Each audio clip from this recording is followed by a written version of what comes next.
400 episodes. I know. Isn't It's it? like the first time I've said that. It is, man. It's fucking nuts, isn't it? No. I know. But it's I still don't- amazing. I don't want to be here any more than Nina and Bella do. Well, I think that they're fine. I think it's... Those are dogs, by the way. Yeah. For people, if you listen to 400 episodes, you probably know that by now. It's a special episode, so I figured we should make a special announcement instead of doing our regular format. Hell yeah. We're going back into production. Da-na-na. Yeah, we're living the dream life. We raised the money, got the capital.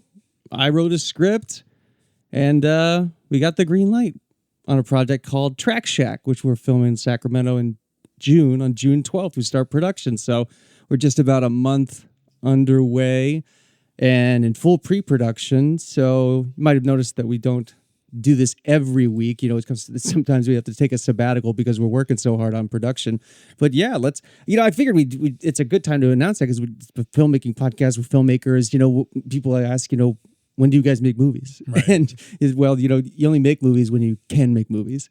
We make our own personal projects, and I call them our camera tests when it's just you and me and a couple of friends or something. This gets... That just practice, rehearsals, I should say, for the main event. I feel like you should be like Mean Gene and announce this thing. But it's great. I'm excited. As hard as we're working right now, we're in casting. We got crew. We've hired. Everything's way ahead of schedule, which is unheard of for us and for all of independent filmmaking. Of course, when we get closer to the actual production, I'll feel like we're not ahead and we should have done so much more. But you can't really kill yourself because you're going to make mistakes. You're going to mess things up.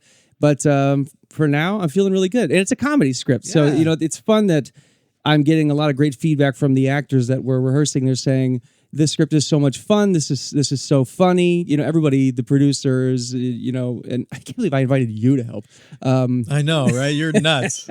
Again. I don't know why. Oh, God. Too many war stories. But it is. I mean, it's exciting, to Yeah. see what we're going to make of this and feel how gray my hair is going to get.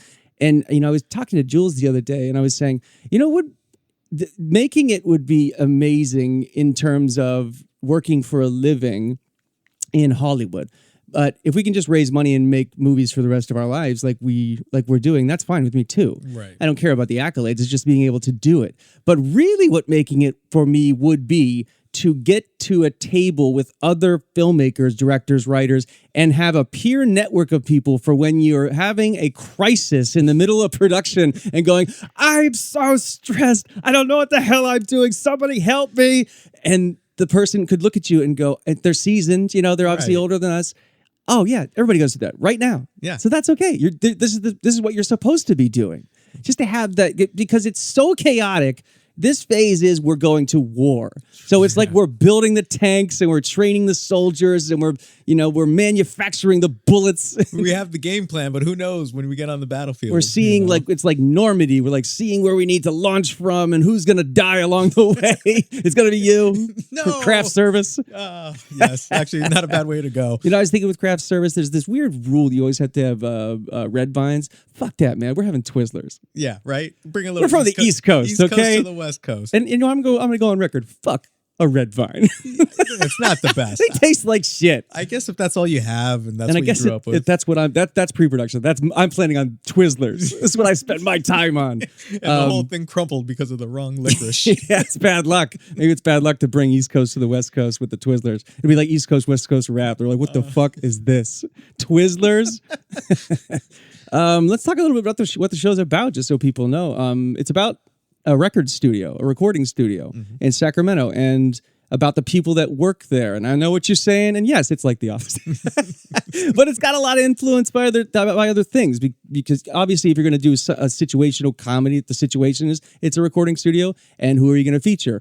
The people that work in the recording studio, but also the musicians. And we're going to bring in actual real musicians from the music industry and feature their music, up-and-coming artists, cameos from bigger people, and mix that with the comedic undertakings of my script and the comedic actors that we've hired. Yeah. So we're sort of, it's a cross-market idea we're going to be attacking the music industry as well as Hollywood, and especially the world of comedy, stand up, improv, and even just actors that are funny.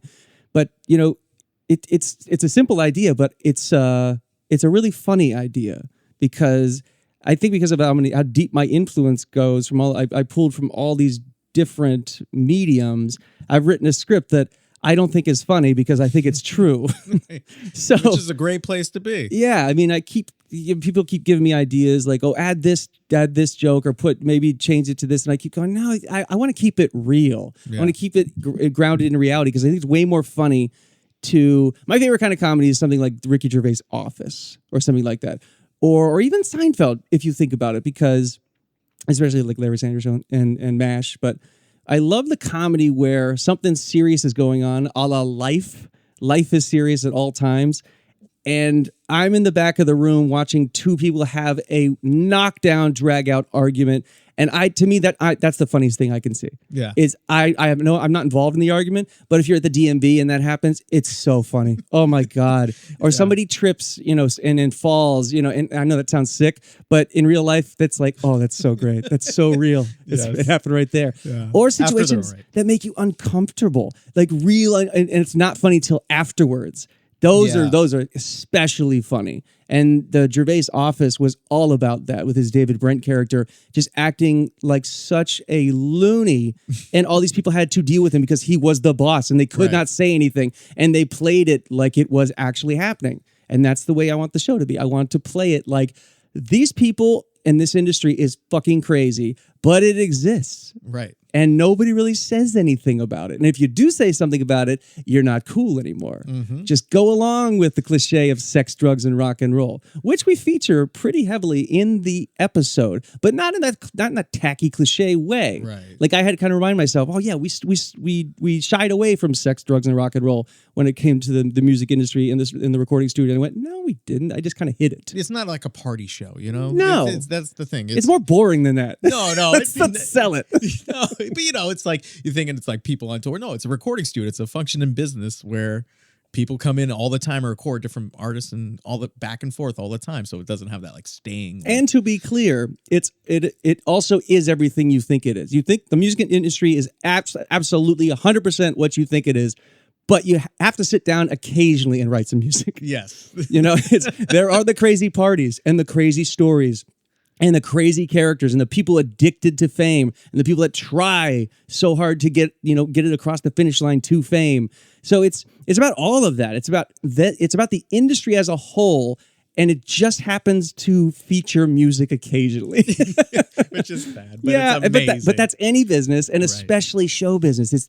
Show business is this weird thing where nobody can really describe what it is. But when you're in it, it's so thrilling. And when you're on the outside of it, you want to be inside so bad. And that's thrilling. And then we have no involvement in it like the normal public, and you're just watching it on TV. That's why it's so enticing.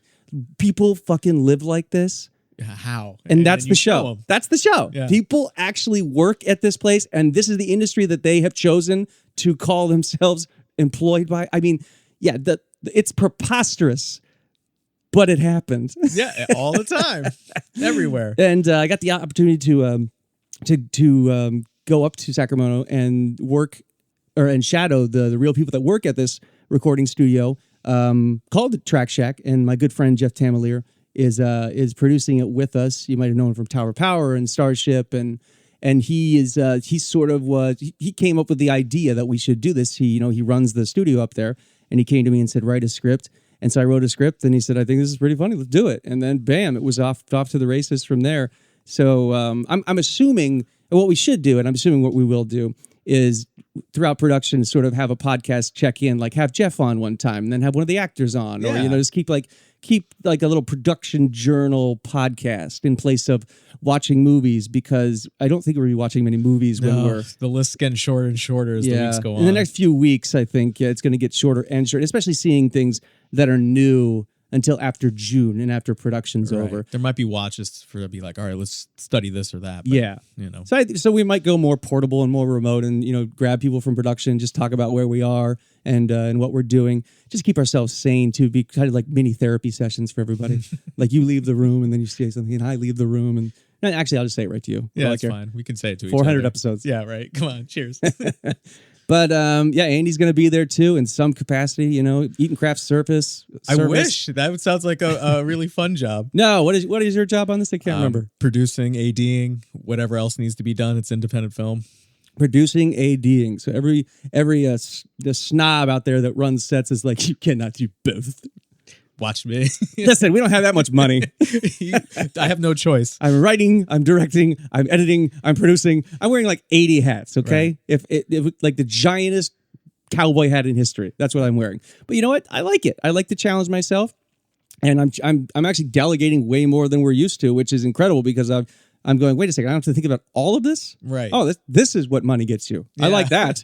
I mean, you could give us the biggest number and we're still going to treat it like the smallest number. That's because we come from making movies from our own pockets. Right. So no matter how much money we ever get, and we got money over the years, but this is like where we can actually relax a little bit more. Right. And not pull your hair out and trust more professional people in certain departments and not have it all be hanging over our head. Get this done or else. It's kind of like, oh no, it's 27 pages. I know we can do this. Yes. I keep talking to myself all the time about that going, it's such a simple process. It's people that make it difficult. Yeah. in everything. But that's kind of what the fun is and the stress of it and how crazy life is.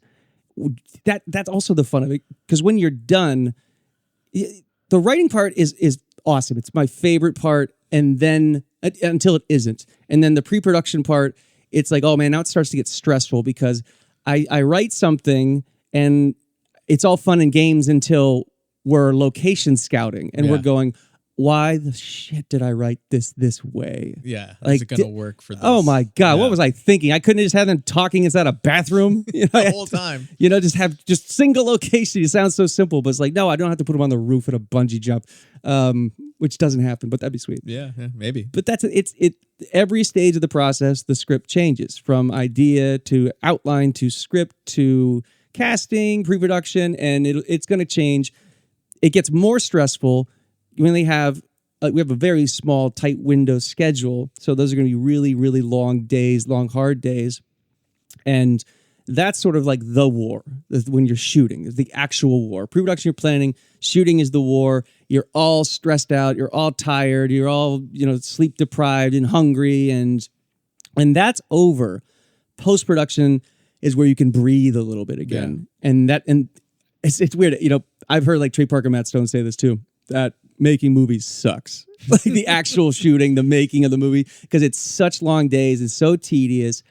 And I agree, actually. The shooting is the worst part because of how tired you are and how you have to stretch yourself and you're just devoid of this emotion because the same jokes take after take. Right. I've read the script so many fucking times. The casting, I'm hearing 80 actors say these lines, but in a weird way, I'm still in the phase where I'm like, man, this is funny. Yeah, it's still awesome. Yeah, I hear the jokes and people have different takes on them, and a little bit they have different inflections on lines, and that's still fun. And yeah, it's going to be tiring. But I will not say that shooting is my favorite part. Okay, but it still can be fun. I still think it's fun, and it's awesome.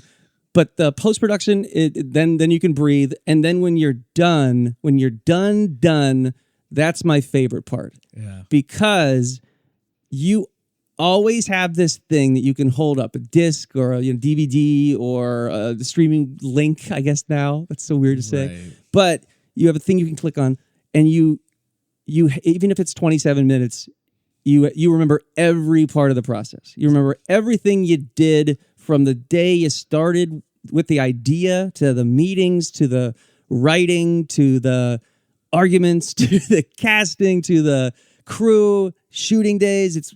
That's the coolest part is you have like the finished painting, the finished thing, and you can hold it in your hands, and then you put it on the shelf and you go, What's next? Yep. It's a little time capsule for that amount of Yeah. time you're working Who on we the were project. at that time, and then we all get to go to Hawaii and disconnect from the world. Yeah, it sounds like a great plan. We need to book that now. I'm already looking forward to it. Yeah, it's why, I mean, filmmakers famously go to Fiji for 6 months after they film something on a major scale, because it is, as a director especially, oh my God, and as a writer-director, think about that, and then as a producer, writer-director, and an editor, Yeah. oh my God. Yeah, so I remember we were shooting something, and I remember the DP said to me, because I was editing this, I was directing, but also I was going to edit, and we were all done with shooting, and he said, well, I guess it's all up to you now, Nate. It was like, holy shit. Like, you don't have to put it like that. I guess it is. Yeah, But- right? It's a good perspective. But put me in, coach. yeah. I'm the kind of guy, I like the bottom of the ninth, the game's on the line for me. I only one time I won the game in baseball that way. Bottom of the ninth, 2 outs. I either get an out and we go home, or I can score somebody. No, I had to score 2 runs and we won. And I did. I hit a nice double and bam, we won the game. It's the best feeling in the world. It only happened to me one time, and I think it was like 13. Nice. But I see why people fall in love with that feeling, because it is Yeah. a great feeling. But it also sets you up to want the ball more often, which not everybody is equipped to do.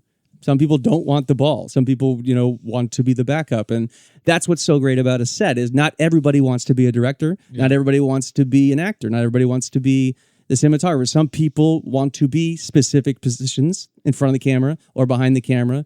And it's like a great petri dish of society.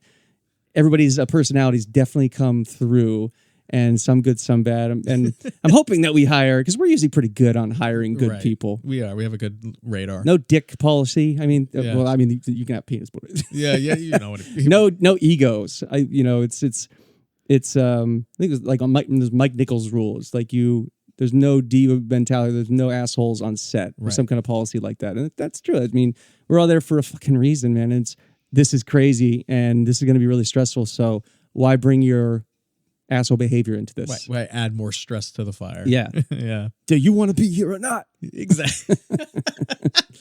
Oh man, just can't wait for there's always that one story you remember from each production, no matter what. Not I can't remember. It's not one. Oh my Well, multiple God. stories, but the one that always stands out. So it'll be interesting to see which one that is at the end of all this. Yeah, I mean that's why we're going to do the podcast, and that's why we're going to keep a little journal on everything, just so we have written documentation and remember exactly what happened, when it happened, and maybe we'll get some funny stories along the way. Yeah. We'll definitely have as many guests on as we can. Maybe we'll plan on Jeff for the next podcast, just sort of talk more about the origins of this thing. Yeah, that'd be cool. 400 episodes. Kind of cool to announce a new production. I think we've done this before, right? We've announced productions or like scripts and stuff. I don't like think that. it ever lined up this perfectly. Yeah, though. like a 400th episode, and that's wow. Yeah. We're doing something that's pretty big. So yeah, anybody that really wants to get involved, you can email us at trackshack@fourseasonsoffilm.com. In any way, I don't, we're going to be shooting Sacramento, so let the emails fly if you want to know more about it, or if you think you got something cool to add to the production. We're all ears for you.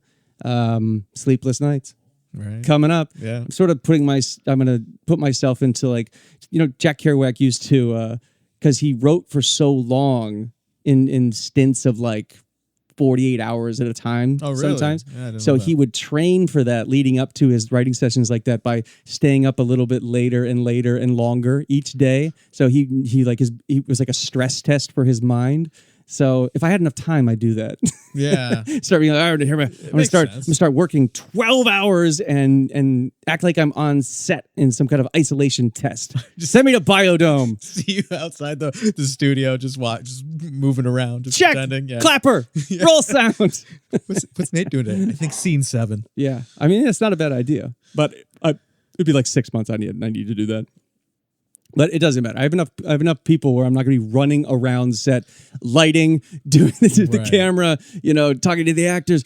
Oh God, it's so nice to drink a little bit more coffee this time. sit back and relax and Actually eat. I mean, that's always the goal as a director. Actually eat. yeah, not during the day, not Yeah. before or after. You I'm make not- sure you get a meal. I'm not going to sit down, but I got to actually eat. Right. Sitting down is like the devil to me on set. I hate it. If you sit down, you get comfortable. Don't get comfortable. Right. Because then you're just out. You're sleeping. Mentally, you're comfortable, and then you're done. It's like seeing the fastball go right between the eyes. Yeah, that's another. We should take photos of people's legs sleeping on set on all the random places trying to get naps. Yeah, we should have done that last time. A lot of people did take naps in weird places. Today's episode of the Four Seasons of Film podcast is brought to you by Phil's Coffee. Phil's specializes in handcrafted coffee made one cup at a time. Visit a location today or find them on the web at philscoffee.com. That's Phil's with a Z, coffee.com. Find the beans you're looking for. Take naps in weird places. All right. Well, I really, there's also a reason I didn't want to talk about the movie we watched yesterday because Yeah. Well, now I refuse to make 400th episode. Number one, starring Marky Mark. Number two, a negative review. I mean, Right. you can't do that. Yeah, and I was all prepared to say what I told you during the watching, but I don't want to soil whatever we just talked about. So let's just keep it on a high note, huh? And people are going to have to wonder what movie that was. I mean, it's pretty easy if you think about it. But yeah, we watched a movie last night, and it was so not to our taste, I guess is the diplomatic way. For a different audience. For definitely a different audience. Number one, I had no idea it was based on a video game, so I couldn't unsee that. Yeah. As soon as the PlayStation logo came on at the beginning, I went, wait, did you put something in that I don't want to watch you play a video game? Yeah. Oh, no, they're doing this now? I didn't know it was based on a video game till we watched it. Yeah. And it's funny because they're making a lot of video games into movies now. Like the Battleship was famously a movie Peter Berg Right. directed. And I think Kevin Hart's making Monopoly soon. Yeah, that was Monopoly I could see as a movie for some reason. I don't know why. I don't know how I would do it, but if given the chance, I could make Monopoly into a movie because you have all those places that everybody knows. Yeah. And you sort of incorporate it. But if they do that stupid thing where like Kevin Hart is transported inside a board game and I hope and not. somebody's controlling the dice and he has to react by moving all along the board. Yeah, I probably it is, but I hope it's not. I never watched Free Guy. That was kind of like No, I didn't watch it either. I watched the first 10 minutes and the jokes were not funny. So it's so hard. It's so diplomatically offensive. I'm not saying the jokes were funny. It's just I went, oh, this is that kind of humor. Yeah. Where it's like manufactured. This is so fake. Like the jokes have nothing to do with the reality. They're just making jokes and being ironic. And, they're funny to some people, Yeah, some people have a different taste. It's you. I will say another thing. These Confessions of 400 episodes.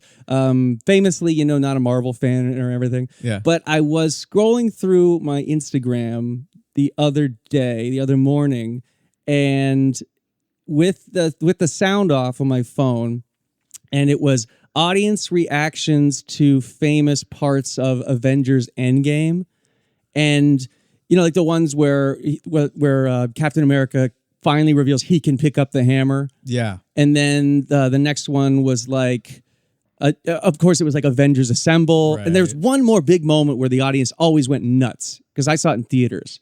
I can't remember what it was, but I have to admit, if I love that, that's my favorite one, by the way, because it's over. Number two, it's a good movie, and it really they recap everything, and it's emotional as shit. I love that, and it's over, and then they restart it all again, but even in a shittier way. I mean, come on, this new phase. Yeah, what can you do? Anyway, shitty's not the right word, but you know what I mean. It's just not what. It's not. You can't look me in the eye and say this new phase is as good as the last phase. I don't think so. I don't think. No, it's not a think. It's not a think. Well, They're good. They haven't could watched be. them all. They could be good movies. Yeah. But Comparatively. the other movies obviously were insanely great.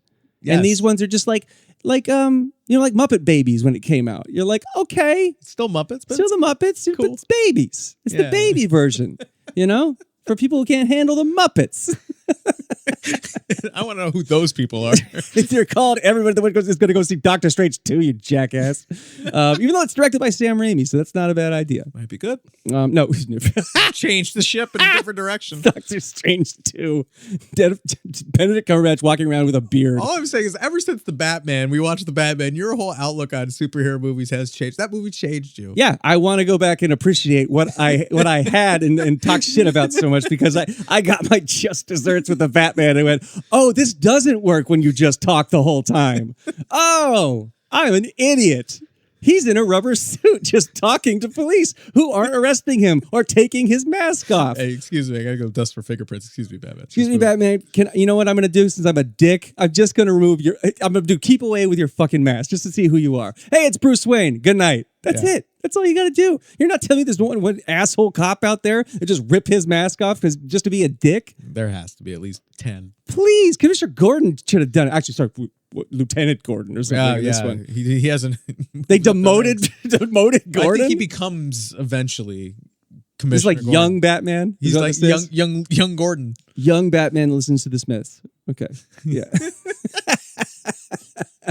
I would love your Robert Pattinson's Batman playlist. It's all like emo and fucking 80s new wave. Cure, the Smiths. My God, sob rock. Oh, that's so. Maybe that's where that they should have let John Mayer do the soundtrack for the new Batman. It actually would have given it a little more pep. Way down tone pep. But you know what? Do. Where is she?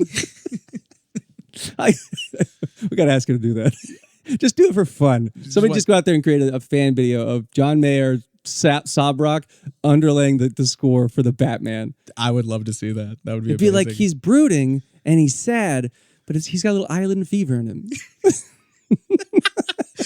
He's on vacation just a little bit. Just kind of swaying his hips a little bit. Is he moving? No, he's not. He's sad. I think his hips are moving.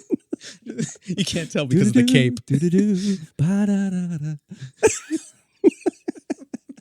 400 episodes. You learned anything?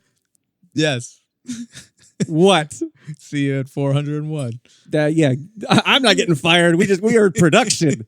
You can't fire me out the podcast now. You need me on that wall. You want me on that wall. I guess my contract got renewed for 6 weeks. We've been doing this podcast since 2013. Yes. Almost 10 years. The next year will be 10 years. Maybe we'll be no, that's not possible to do the math. It's not going to be 700 episodes by next year. If we do one every day. Oh, God. No. What do you mean? 52 weeks. Think about it. That's why I said twice a week. Every day. Twice a week. Boy, you really haven't learned anything. No, why? You know what? After 400 episodes, it's not just episode to episode, but you digress throughout the years with your knowledge. No, I think it goes in waves. It depends on the week. I'm going to trust you to yell action. Yes, it's one word. I hate that part. I think it's dumb. Right. You know just what I make mean? sure the camera's rolling. Make Action. sure the sound's rolling. You go like, hey, Dan, you ready? Start. Whenever you're ready. You know what Clint Eastwood says? What? He says, roll it. And then at the end, he goes, all right, cut that shit out. That's what he says. He legitimately says that. Just said cut. He just cut that shit off. I don't want to do I know what Ice Cube says, but I can't pull off the voice without offending somebody. But you can imagine Ice Cube yelling cut. And if you want it, actually, it's on a Dinner for Five episode. Somebody who was in one of Ice Cube's movie does an impression of him yelling cut. Oh. And it's fucking hilarious. It's hilarious. Yeah, because he's just like Ice Cube. Have you ever heard John Mulaney do who's the guy from Law and Order? Ice-T. It's kind of that funny. Yeah. Wow. Episode 400. Oh boy. Less movie reviews and more production news. That's like a bumper sticker. Yeah. But I'm excited. It's gonna be fun. It might be more boring to people. Right. Because I won't be making fun of you the whole time. Well, I think it's amazing. And then there's less film knowledge, so you'll love it. Yeah, exactly. It's the technical part. I don't have to remember anything or watch anything or be there with any kind of knowledge. I just have to be a bump on a log. We're giving people an inside view to the production. You know, like you said that, production. And I yawned. Oh my God. I kind of yawned too. That's why I paused. We are giving people an inside view of how a movie is made. Was this from the 50s? It should be. Duck and cover. And kiss your ass goodbye for 4 weeks. Well, you'll hear us at all our heights and lows, and I'm pretty sure Andy's going to be the exact same as he is, with or without film knowledge. And newsflash, he has no knowledge, so it doesn't just apply to film. Wait, no, it applies just to Phil, but it's getting better. There's Andy playing on the cliff again. I might be thinking about it one day during production. All right. Well, yeah, Track Shack is a go, and we are in production, and we are 400 episodes in this thing, 4 seasons of film podcast, 4 seasons of film in general. And yeah, I would say thank you, Andy, but you didn't really do anything to get us here. What do you mean? I showed up every week. If I don't show up, it's you with the microphone going, I can't believe James Vanderbeek started in risky business. No, it's not, man. Listen, there's been plenty of episodes where I go solo, and it's fine. Even had. Did you say solo or solo? Solo? Solo. You definitely, yeah. The solo episodes are solo. That's that. I've never even listened to one when I'm not here. I can't. Why not? I can't because it's you with a microphone. I thought you've listened. It's basically you putting a microphone up your butt. And what's the difference between that and what we do every week? I don't have to smell it. All right. If you're in the room, you can't. Never mind. That's horrible. I'm not saying it's for no reason. That's what it sounds like. The sound's terrible. The content's terrible. I can smell how shitty it is. Wow, 400 episodes and we made it into it. I can smell you through my ears. Remember your Hamilton episode? I don't, because I don't want to. I did listen to that one. It was a solo episode. So is that what we're going to call it? Every time you happen to be solo number 12. Solo, that I thought I had watched a different play. Me too. And you hadn't said anything that was, you were trying to give it praise, but none of it was praisable or praiseworthy. You're saying basically like what you saw. Like if you were an innocent bystander and Hamilton was a crime. Well, you were like there was a musical. I think it's a big musical to and it see was once, and then you have to see it multiple times. And it was set in like old times. And I think there's some truth to this.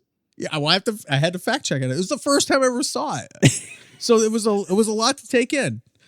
It was a horrible episode. I'm not saying it was a great episode, but now after seeing it like over, 100 times. I don't think it was the first time you saw it. I think we saw it on stage first, and then you saw the streaming version, and then you did the episode about the streaming version. Well, you don't even know what the fuck you're doing here. Okay. You have amnesia to the podcast. I had wine amnesia the time we saw it in San Francisco. What's your favorite episode we ever did? Think about it, like of all the episodes of the podcast, like just one stand out where you're like, I'll never forget that episode. Oh, I don't have one of the actual when we're talking to the mics, but when we were doing the TV show or doing the skits or anything like that, like the special episodes, the 4 seasons film, yeah, 4 TV seasons show. Film, Oh, yeah. okay. Just doing the Grinch, asking people what they thought about Christmas movies. Okay, that always stands out in my mind. I like the episode. Was it 300? That we had a pool party. It was 300. It was my birthday, 300th episode. 300th episode, we had a pool party and we set up the microphones outside and just partied all day and turned on the microphones and had a great time. And then we called random people that had been on the show before. That's right. And they had to say something about the show. Yeah, we jumped in the pool, swam a little bit, then we're like, hey, I'm gonna get on the mic. Press the record button on the dash. Movies. That was sweet. And then also, I think it was episode 2. The Pain and Gain one? 2. It's the lost episode that nobody's ever heard because we couldn't air it. Yeah. Because we were drinking something. I don't want to say what it was because I want to endorse the product. It was not Slurricane, by the way. Yeah. That would have been cooler. Which is not bad. But episode 2, if you notice, doesn't exist because it wasn't released. It was Marky Mark's Pain and Gain was The Rock in that too? Mm-hmm. Yeah, Michael Bay directed. Yeah. And we got so drunk that we couldn't talk and we couldn't continue. And at one point, I think we threw down the microphones and we went into the kitchen and had a 3-hour argument and the microphone was still on. Yeah, so pick it up. It's like a 4-hour podcast. I have the with audio people on just one of the hard drives. yelling at each other unintelligibly. because what we were drinking was so high potent we couldn't help it, and we didn't because it tasted so good. Didn't think it was high alcohol. Oh my god, Snuck up on you. that's one that will never see the light of day. Never. Yeah, bring it on, Russia. No, I'm just kidding. No, don't do that. No, I'm totally kidding. I'm totally kidding. I think that hard drive is buried, but you never know. They could put a find screwdriver through it. right? Just put the drill. But yeah, that's one that always sticks out in my mind. Other than that, it's been kind of bland. Yeah. Hey, what do you thought about this movie? Yeah, Nathan's smart about movies, and Andy's a dumbass. And you want what? That's not the end. I mean, that's pretty much like the consensus for most of my friends. Oh yeah. That's funny. And it's funny, the rest of the audience is like, fuck Nathan. Andy rules, he's a moron like me. I'm a man of the people. Yeah, and you're saying the people are dumb. No, I'm not. I'm saying it. I'm saying it. I love the people, man. Yeah. Mwah. You know how many times at parties or places where people know the podcast and they go like, hey, nice to meet you guys. Nathan, can I ask you a question? Why are you so fucking mean to this guy? And I go, that's the point, man. That's a character. I'm just playing a character. And then at a certain point, I go, no, wait, no, I'm not. You're not listening to what he's saying. He makes me crazy. My life's passion. He spits in my face. It's not that I'm spitting in your face. Yes, it is. It's You just, spit in my face with my life's work. I'm sorry I don't know every Truffaut film. I don't know. Name one. The one in French. 400 episodes. 400 episodes. This asshole can't name one Truffaut film. Nothing? Just say a Godard film, and I'll say yes. That's a Truffaut film. Yeah, what's the word? Godard. What the fuck is that? I don't know how to spell you it. choking? Yeah. You don't even know a Godard film. Name one movie from the French New Wave. I'm gonna break. It's Le, by the way. Le. Dolce Vita. That's Italian. That's right. The Good Life. Fellini. It's Fellini. We were just watching Stanley Tucci's. 400 goddamn episodes. I'm glad. See, the Italian wave hit me, just not the French. The Italian wave hit you. I wish a real wave would hit you and you drown. Oh my God, I'm drowning in my own sorrow. 400 fucking episodes. I can't. Should I ask you some more questions or should we get out of here? It's up to you. I don't care. I'm here all day. God, 38 minutes. One more. No. It's just too embarrassing. Too embarrassing. Name 6 Steven Spielberg films. Okay. E.T. That's an easy one. E.T. Yeah. Directed by. Yeah. Okay. Good. Yeah, we're at 1. Jurassic Park. Okay. We also have. See, when the pressure's on, man, I buckle with the knowledge. We So have every day, Indiana Jones, Raiders of the Lost Ark. you can't name that's one Indiana Jones. No, I No understand. more than that. That's cheating. Understand. I'm not. Trying If I had got a genie, I'd wish for more wishes. Jaws. Then we. Did you just hold up one more finger than you have? That was 4. Why are your fingers webbed? Genetic mutations. From Pennsylvania. Yeah, exactly. It's the cold water. Right outside of Scranton. So I need one more. Steven Spielberg. I think I said 6, by the way. You said 6. I need 2 more. See, this is why this show Okay. rules. He's like, I changed the rules on that motherfucker. That's it? Hold on. That's it? You With the need- pressure's on, I've seen them. I've seen so many. Okay. Always? The BFG, the Big Friendly Giant. That doesn't count. Directed by Spielberg. Oh, fine. Fine. I'll give you that And one. then I can't believe you don't know like the biggest one. Like something. the biggest one. The one he won an Oscar for. I forget which one that was. Steven Spielberg. You can't think of like there are 2 that are obviously sticking out like a sore thumb that here. I missed here. And funnily enough, you're on the thumb. On the thumb You of my, can't get because the I don't have thumb. six fingers. The thumb is in your mouth like a newborn. Okay, Schindler's List. Schindler's List. Saving Private Ryan. Saving Private Ryan. And if anybody really was paying attention, I gave you one and you didn't even say it. Which one? Always. You don't even know what the fuck I'm talking No, about, I do don't you? know. I don't know that movie. Yeah, nobody saw it. Richard Dreyfuss, John Goodman. It's about plane, about pilots, forest fire pilots. You didn't see this movie. You don't even know of its existence. But I like Richard Dreyfuss. I like Richard Dreyfuss. Yeah, this is what it's like to be me. I think the expression is "fuck my life." Man, well, at least I do 6 5. Spielberg films. You don't mention Saving Private Ryan. I know. I feel bad. Schindler's about that. List. I know. I mean, Close Encounters. Close Encounters of the Third Kind. Yeah, that was the one. I was 1941. he directed that.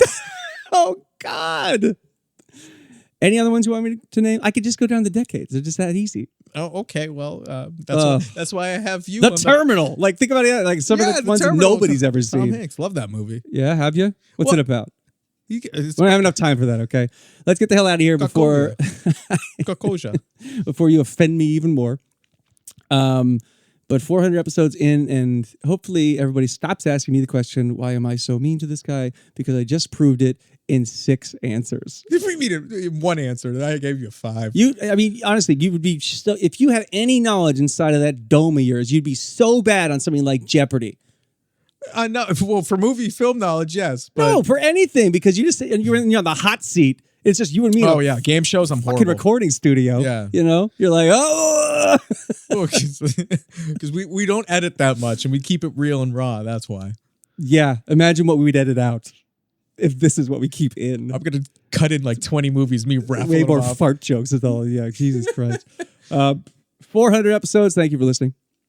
My I was gonna say my instinct is to cancel this after this, just to go out on the high note. But since that disgusting display of the lack of film knowledge was just displayed all over the room, yeah, I think we got to continue because there's still hope for this young man. Yeah, there is. Who, when we started this, was a young man, and now he looks more like a.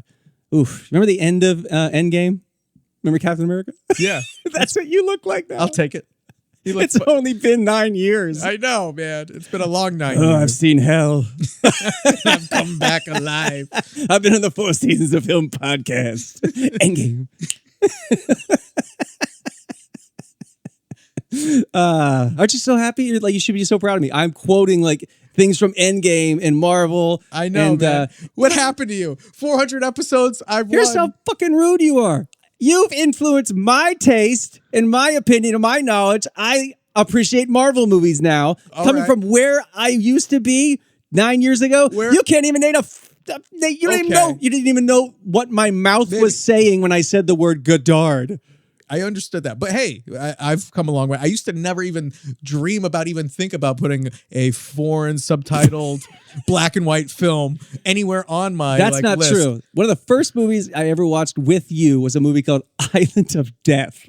That was banned in like 26 countries in That doesn't Europe. count. No, It does too, because all you wanted to see was somebody have sex with a farm animal. I just guessed correctly. That was I it. mean, that's how gross that movie was, and it was simulated. So don't get all the ideas about this. No.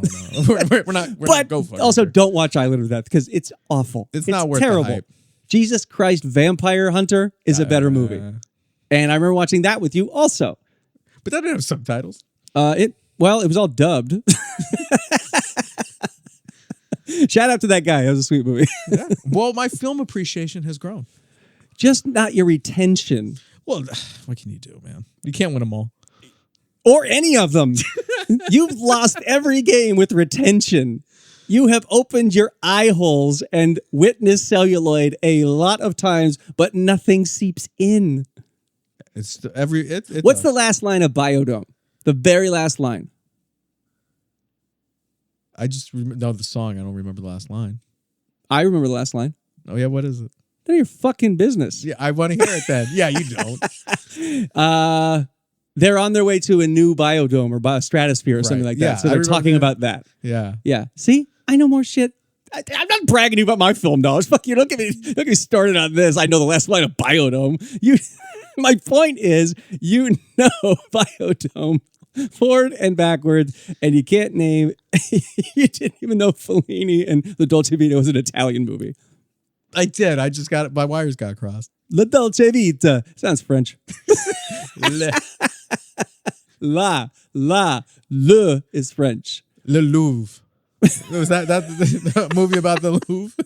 Did You they just make one about that? offended everyone in France, and that's where we're going to leave it because that's one of my favorite countries. I speak French. I'm gonna be the next Jerry Lewis. Jerry Lewis Pas over fait there. foutre. I'll leave you with that. You know what that means, right? Yes. Good. do. 400 episodes. You can translate that on Google later, Andy. And for any of your French speakers out there, you're very proud of me because I told Andy to go fuck himself.